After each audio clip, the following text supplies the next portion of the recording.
Syria মিশরে যখন চলে যায়, আমার যৌবনের জ্বালা আমি সহ্য করতে না পারে তোমার বাবার কৃতদাস রাখালের সঙ্গে জিনা করেছিলাম আমি, আর সেই পর্যন্তই হলো তুমি।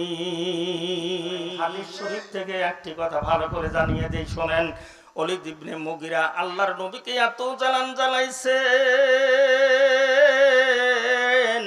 নবীকে এত কষ্ট দিয়েছেন, নবী কারো জীবনে বদদোয়া করে নাই, কাউকে গালি দেয় নাই, কিন্তু একজন মানুষকে আল্লাহর নবী গালি দিয়েছে। শুনছেন জীবনে নবীজি কাউকে গালি দিয়েছে? কাউকে গালি দেয় নাই, কিন্তু একজন মানুষকে নবীজি গালি দিয়েছেন। সেই মানুষটাকে, ওই মানুষটাকে একটু ভালো করে শোনেন, লক্ষ্য করে শোনেন। আল্লাহর নবীকে এত জানান জ্বালাইছে, নবীজির সহ্য হলো না। নবীজি আল্লাহ রব্বুল আলামিন কুরআনুল কারীম অবতীর্ণ করতেছেন, নবীজি মুখস্থ করতেছেন, সঙ্গে সঙ্গে তেলাওয়াত করতেছেন, জিহ্বা বেশি বেশি নাড়াচাড়া করতেছেন, তেলাওয়াত করতেছেন।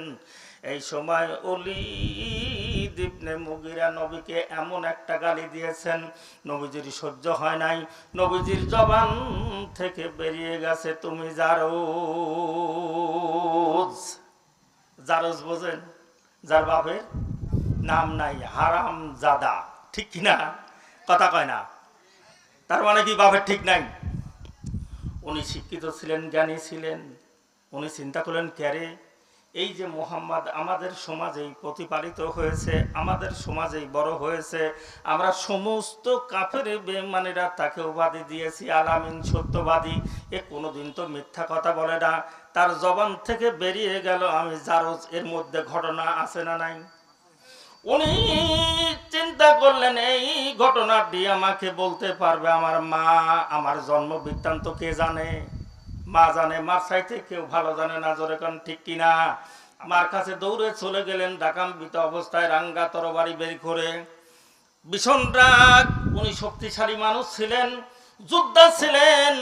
উনি দৌড়ে চলে গেলেন, বাড়িতে যা ডাক দিয়েছেন, মা মা মাগো তুমি বাড়ি আসো, মা ও মা তুমি বাড়ি আসো। আমার সব ছেলে এত রাগান্বিত হয়ে আসলো, কারণটা কি? মা দৌড়ে এসেছে, বাবা কি হয়েছে, কি হয়েছে, থামো। কয় থামবো মা, যদি সত্য তুমি আমারে বলো তাহলে তোমারে বাঁচায় দেব, আর যদি মিথ্যা বলো, এই যে রাঙ্গা তরবারি দেখতেছো গো মা, এই রাঙ্গা তরবারি দিয়ে আমি তোমারে এক কোপে দ্বিখণ্ডিত করে দেব। মা ভয়ে থরথর করে কাঁপতেছে। কি হয়েছে বাবা, কি হয়েছে আমারে বলো, কি হয়েছে বলো।